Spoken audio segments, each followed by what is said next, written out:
पर्यवेक्षकों की ओर से विवादों के समाधान के लिए कमेटी बनाने के आश्वासन के बाद हिमाचल प्रदेश में सुक्खू सरकार के सेफ होने के संकेत मिले थे। प्रतिभा सिंह समेत बड़े नेताओं ने मीडिया से बात भी की थी, लेकिन पूर्व सीएम और बीजेपी नेता जयराम ठाकुर ने सुबह दावा किया कि सुखविंदर सिंह सुक्खू की सरकार नहीं चलेगी। इस बयान के कुछ देर बाद ही कांग्रेस नेता विक्रमादित्य के पंचकुला होने की खबर सामने आई। विक्रमादित्य विधानसभा से निकाले गए 6 एमएलए से बात करने पंचकुला पहुंच गए थे। वो एक एक करके पूर्व विधायकों से बात कर रहे थे। माना जा रहा था कि इन विधायकों ने विक्रमादित्य खेमे के इशारे पर ही राज्यसभा चुनाव और विधानसभा में बजट पर पार्टी लाइन से अलग रुख अपनाया था। सुबह कांग्रेस सूत्र दावा कर रहे थे कि विक्रमादित्य 6 बागियों को समझाने के लिए गए हैं। सीएम सुक्खू ने कहा था कि 6 बागी पार्टी में आना चाहें तो स्वागत है, लेकिन 6 बागी विधानसभा सदस्यता खत्म करने के फैसले के खिलाफ अदालत जाने की बात कह रहे थे। ये देखते हुए हिमाचल प्रदेश में कांग्रेस की सरकार की भविष्य की स्थिति साफ होने में कुछ समय और लग सकता है।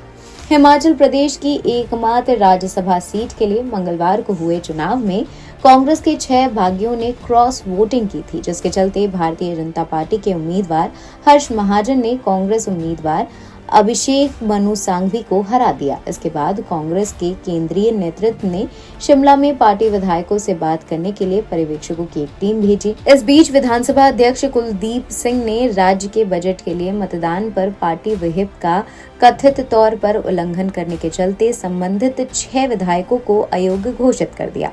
क्रॉस वोटिंग के घटनाक्रम के बाद प्रदेश कांग्रेस प्रमुख प्रतिभा सिंह के बेटे विक्रमादित्य सिंह ने मंत्रिपरिषद से इस्तीफा देने की घोषणा कर दी, लेकिन पर्यवेक्षकों के साथ बैठक के बाद उन्होंने अपना रुख नरम कर लिया। सुक्खू ने कहा कि बागी पंचकुला में एक होटल में ठहरे हुए हैं। हम देखेंगे कि जब वो हिमाचल में प्रवेश करेंगे तो क्या करना है। ये पूछे जाने पर कि क्या कांग्रेस बागियों को वापस लेगी, सुक्खू ने कहा, मैंने पहले ही इस मुद्दों पर अपना रुख साफ कर दिया है। बागी विधायकों को अयोग्य ठहराए जाने के बाद सदन में विधायकों की कुल संख्या 68 से घटकर 62 रह गई है।